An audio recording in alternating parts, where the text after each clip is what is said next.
Up in a small town called Brinkley. It's a little town that sits off of Interstate 40, right between Little Rock, Arkansas, and Memphis, Tennessee. I always tell people if you miss that exit, you're going to have to drive up about anywhere from 5 to 10 miles, depending on which direction to actually turn around and get back to the town. But it was an interesting experience growing up. I had a lot of great experiences, all of which I had an opportunity to learn and grow from, the good and the bad. Was born to a teenage mom. She had six of us by the time she was 25, but I often tell people that she always gave us not necessarily everything that we wanted, but we got everything that we needed. And the things that she did for us and the perseverance that she showed along the way are a lot of what's inside of me and forces me to never be able to give up on anything that I set my mind to. I mean, we definitely struggled, but I mean, when you're growing up in a certain situation, I mean, you can look around and see what others may be going through as far as friends and uh, other family members and relatives, but it's your situation. So, if it's a struggle, I guess it's a struggle. It's all any struggle for me. I look at it as a learning experience. So I would have to ask her. I think that she would probably say that it was a struggle, but for us, it was just growing up. Right. And for me, the way that I seen things growing up, I seen what was possible by the people I was surrounded with, by my friends, by the opportunities that I had, by sports.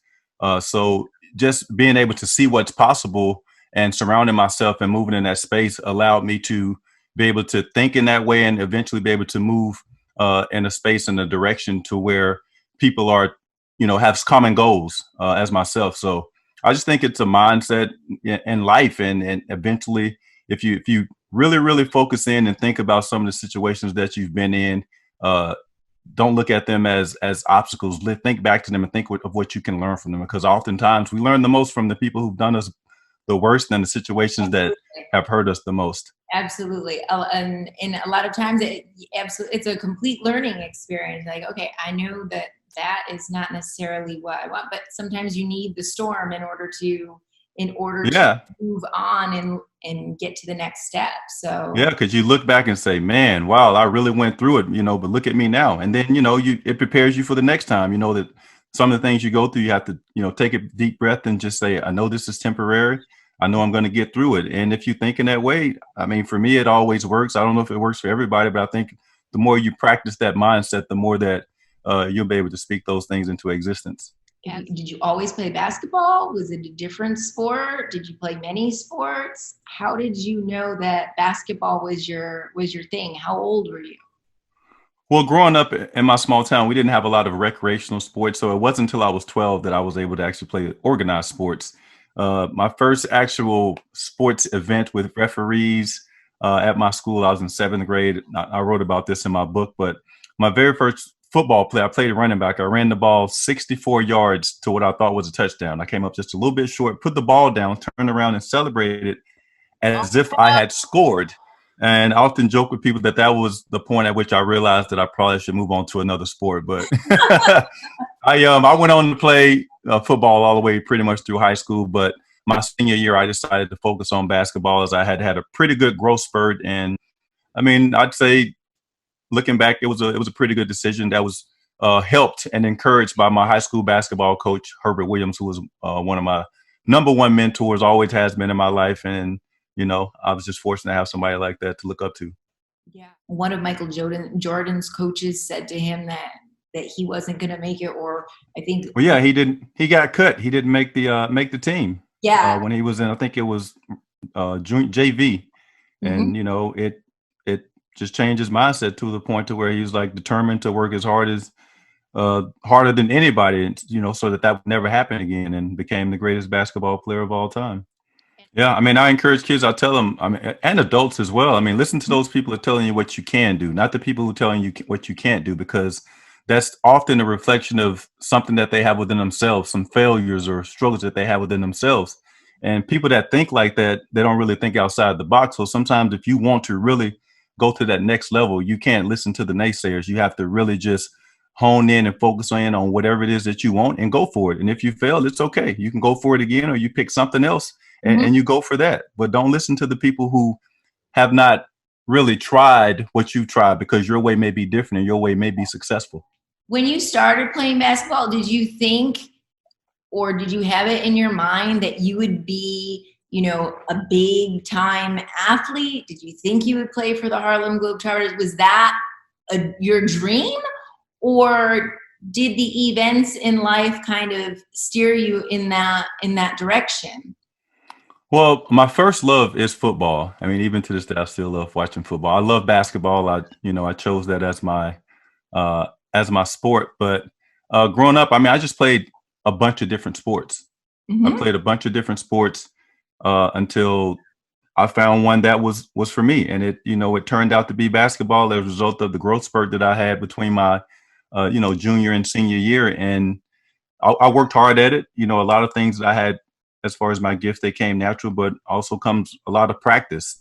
Yes. And it was probably, I'd say it was when I was like, it was around 85 or 86 when I was about 10 years old. I don't want to date myself, but I guess I have. Wow. But it was around Chicago Bears and the Mets and baseball where I really just became into sports, and I just began to follow it more and began to see what was possible. And right around that same time is when I met my mentor, which was my high school basketball coach. And he just instilled in me that, if you worked hard and number one, got good grades, you'd be able to go as far as you wanted to, because there were so many people that he had coached before that had come through my small town that were great athletes. And I've seen some of these guys who never advanced because they didn't take care of what they had to take care of in the classroom, and they didn't surround themselves with the people who had common goals like them. And that would be to, make it to another level of life and break through the certain break, above and beyond what was right in front of them outside of the box. Right. And what do you say about that? Like, to children nowadays? I mean, obviously, being really good in sports is wonderful, and you can be a great athlete, and you can be the best in high school and everything that like that. However, um, the education piece is really really important for them to be able to advance. So what advice would you give to children in that sense, or young, or teenagers, youth nowadays, that are like, oh, I'm great, I'm this, but they're struggling with their grades? Like, what? My advice is to really just I mean, depends on what age. As you get, I mean, I say around seventh or eighth grade or whatever. I think that that's the time when you kind of really start to almost get into high school and think about, maybe I want to be this, maybe I want to be that. But start to tap into some of your friends, find out what their family members are doing. If you want to be a doctor, maybe you have a family member who's a friend who's a doctor. Just get some education from them and find out about it. Maybe you'll find out that's not for you. If it is, you get to go to another level. But it just takes research, and don't let anyone force you to become something that you don't want to be. You get to develop into what you want to be. Like my son, he plays basketball, he plays baseball, he plays football. I didn't force him to play anything. He enjoys the sports. My daughter, she doesn't play anything. She likes to sing and dance, and that's what she does. She has a right to choose. I'm a true believer in that. As a parent, I'll teach my kids all the basics of what's right, what I think is right and wrong. But they do have an opportunity to question me, because they get to grow up and be who they want to be, because my life is not their life and their journey is not my journey. They're a part of it. So I don't get to control, what they do. All I can do is encourage them and hope that they become the best people possible that they were meant to be. And I find that as we get older as adults, especially athletes, we have our kids and we're like, oh, I want them to be like me. I want them to, or I didn't make it in sports. Or I didn't make it in this. I want them to be better than me. But what we forget is that we still get the dream too. Just because you don't necessarily reach that professional dream as an athlete or whatever, you still get to dream again, about things. And you get to show your kids that, you know, you get to tell, you hear the stories about, I was this, I was that, I created this. Show them what you're doing now. Don't talk about the past. Show them what you're doing now and stop trying to live through them and let them develop into what they want to be. Let them choose. So that's Yeah. my advice to the parents and the kids. Yeah. A lot of unnecessary pressure, but it's just something that's been, passed down a lot of times, in sports. And we're talking about sports because I'm an athlete, I assume, but in sports, that person's dad, they pushed them to do that. And maybe they didn't make it. Now they're trying to, it's just a cycle that's repeating. Everybody's not going to make it, but there are things that we all, can be good at. And that's the things that we can study and focus on. We can research the people that we admire and figure out how they got to where they are. And that doesn't necessarily have to be a professional athlete. It can be a doctor, a lawyer, it can be a counselor, a life coach. It can be, a politician, a reverend. It can be a singer, a dancer. It doesn't matter. It can be anybody from anyone. What do you tell, like, what advice would you give to those children that are really struggling with right now, whether it be through bullying, whether it be through peer pressure, and them really in their mind wanting to do better, but they keep getting like sucked back into the negativity or into the wrong route? As a youth, I definitely can relate. I mean, there were people that were really close to me or really accessible that, went the other direction. And I could have, chose to do the same, but that's not what was in the cards for me. So I mean, I just encourage them to really try. And it takes a lot of thinking and dedication. Just try to surround yourself with people who have, common goals as you. And that's what I did. In seventh grade, I had about 5 or 6 friends, and we knew that we wanted to go to college. What we wanted to play, college sports. We wanted to go play professional sports, but we knew in order for that to happen, we had to take care of things in the classroom. Mm-hmm. So we competed on sports and we competed in the classroom. As a result of that, 5 of us graduated with honors. We only had like 65 people in our graduating class. 6 of us had sports scholarships, 3 basketball, 3 football in a class of 60 people.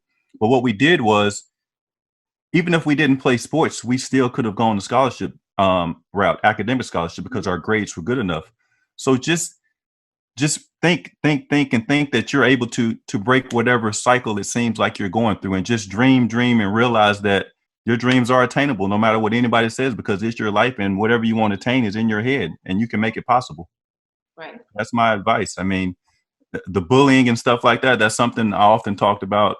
When I was with the Globetrotters, we talked about the ABCs of anti-bullying: taking action, being brave, showing compassion. And what that means is, first of all, you got to get to the kids who are bullying. And what I would often tell these kids is, like, you really have to just think about how you feel. Even the bullies, how do you feel when somebody hurts your feelings? Like, close your eyes and really, really think about that. Then think about how it feels when somebody makes you feel good. They smile at you. Mm-hmm. It's a whole different emotion that goes over your body. So if you're able to think in that before you get ready to pick on someone, or in the middle of doing it, how am I making them feel? How would this make me feel? If you continue to practice, those methods, then you'll slowly begin to think in a way to where, all right, maybe I shouldn't say that. That would hurt me. So I wouldn't say that to him or her, or I wouldn't want that done to me. So why would I do that to the next person? And that's just kind of what I practice in. I think about how things are going to make me feel as much as I can. I mean, I'm not perfect, but I think about it as much as I can before I react to certain situations. You have to just survive those years, because there's a whole other big, huge world out there that so many people miss out on. Yeah, they never get access to. Absolutely. Because they never make it to that next level. They just kind of get stuck in where they are. Mm-hmm. And there's several people that I know like that. Great people that, never have had a chance yet. Not to say that it's over, because they're still living, that have not really had a chance to blossom into their full potential. But as I continue to tell people still, I mean, I'm in my mid-40s, but I'm dreaming like I was when I was 5 years old. I agree. And while dreaming like I'm 5, I'm wondering, what are these kids dreaming about? Because I knew I had some wild dreams and they're coming true. Yeah, I agree 100% with you. I'm the big dreamer in my family, and people are like, "What are you doing? What are you thinking?" They probably think you're crazy, right? Yeah, absolutely. I am definitely the crazy one. So Yeah, that's okay. That's what it takes. Then that's what it is, right? exactly. If that's what it takes for me to help people and help make the world a better place, call me crazy, I, to my grave. what was your defining moment? What was that breakout moment that you had in when you realized that you were going to into basketball, the Harlem Globetrotters, that you like just that moment in your life that like, wow, like I'm not just playing basketball, but this is going to be my career. Right. I would probably say that it was probably my junior year in college. So right before my final year, I led my conference in scoring. And then I started to get all these accolades about possibly playing professional basketball and getting drafted. And that's when I began to think, well, maybe I can break the odds and play professional sports. So after that, going into my senior year, had a pretty good year, but I won the college dunk contest at the Final Four in San Antonio. And ironically, one of the people I beat out was Felipe Lopez of the Dominican Oh my Republic. God. Yeah, that was '98 at the Final Four. Felipe is a great guy, a great competitor. I actually seen him a couple times when he was playing in the NBA, but he was one of my competitors. And at that point, the Globetrotters knew me from that, and the rest, I say, is history. 18 years of traveling the world and making people smile, and just doing Yeah. my part and making a difference, and now continuing to do so even on another level post Globetrotting days. That you Well, the got. nickname came when I joined the Globetrotters. So when I joined the team in '99, the owner at the time, his name was Manny Jackson. He felt like every time I jumped, I should get a frequent flower mile. So he started calling me Flight Time. That was his reason. I know that I have shared a certain level of success. And in this post, that success, what I have realized is that I still, the goals that I had initially post basketball days they were mine. They were kind of selfish. They were about me. But once I shifted and realized that there were so many other people that I get to help and I can help if I just go ahead and step up and go ahead and be exactly what I'm supposed to be, or what is the universe is meant for me to be. When that happened, when I shifted into that way of thinking and started thinking about all the people that I get to help, that's when everything started to happen for me. So when you make it not about yourself, I think people, when you have your dreams and you start to think about other people that you can help, I think for the most part that's when things will tend to happen for you. And Right. like I said, if we're not showing our kids and just telling them it's no good, you Right. know, Exactly. show them through actions, you Mm-hmm. know, But show them yeah. what you're creating. Mm-hmm. Okay, maybe you did make it as a professional athlete or whatever, but what are you creating now? Right. What are you working toward besides trying to tell me what I can be or what I get to be that you didn't accomplish? I would never ask a person to do something that I couldn't or wouldn't do myself. Mm-hmm. And that's the way I always lead, even when I was player coach with the Globetrotters. If I'm telling you to go out here and play hard every night, go hard on every play. All right, look, I'm showing you. I'm not only telling you, I'm showing you. So that was one of the great things about being a player coach, is that I could show you. I'm not just telling you this is an example. Let me go out here right now. So Yeah. that's just the way I think, and that's what I believe in. And I think if we all kind of worked in that space, then we can all learn a lot from each other. For me, I mean, I grew up in a small town in Arkansas, so I grew up around racism. I wrote about a little bit in my book, so I won't go into detail too much about it. But I learned from it all, and I have nothing against those people. Those people in my hometown are all awesome people who I think I learned a lot from, and I owe a lot of gratitude for. But as I watch this movement that's happening right now, I'm super proud of these young people because they're aware. They're awake. They see what's going on. And in the past, when you would see people out marching and um, you know displaying, it was just black people out there. But now it's every race of person out there. There's more, whites, Latinos, Indians, you name it, everybody. And it's young people. The crowds are younger and younger, and they're thinking different now. They're like, okay, this is not right. This is my friend who's black, or this is my friend who's Latino, and they're just like me, and I don't think I'm better than them, even though I may have been taught to think that way. And that's all it is. It's just teachings that have been passed from generation to generation, so when you see I can empathize, with pretty much anybody, because I know that a lot of the way that we are is what we're taught. Absolutely. And our minds only have a certain level of control or capacity to think outside the box. And some of us can't, because if you're around people long enough, you'll hear them say, well, my grandfather used to say, or my dad used to say, or my mom used to say, and I say to them, well, maybe they weren't right. Right. It's okay to question them. You don't have to be like that. Where did that get them? And you can take it either way, but it's okay to question. Well, maybe when do you get to think for yourself? At what age do you stop doing stuff because mama or granddaddy said so? I think it's also important too for the older people to start listening to these younger people. Like parents, start listening to what these kids are talking about. Become aware. Don't be unaware. Not have any idea what's going on or why your kids are thinking a certain way or why they are rejecting your way of thinking. Try to figure it out. As we get older, we have to figure out a way to either adapt to this new world or we'll become extinct, because it's changing. I think it's changing in a good way. And, it's pretty cool to be alive during this time, even though it's some unprecedented times. I feel like this has been a great learning year for the whole world, if we choose to look at it that way, for those of us who choose to look at it that way. And I think that a lot of us are. Who was your role model growing up, and who is your role model or hero today? Oh, okay. So growing up, if I had to pick a sports figure, it was probably Scottie Pippen, because he's from state of Arkansas like me. He was from a rural town, Hamburg, Arkansas. I came from a small town, Brinkley.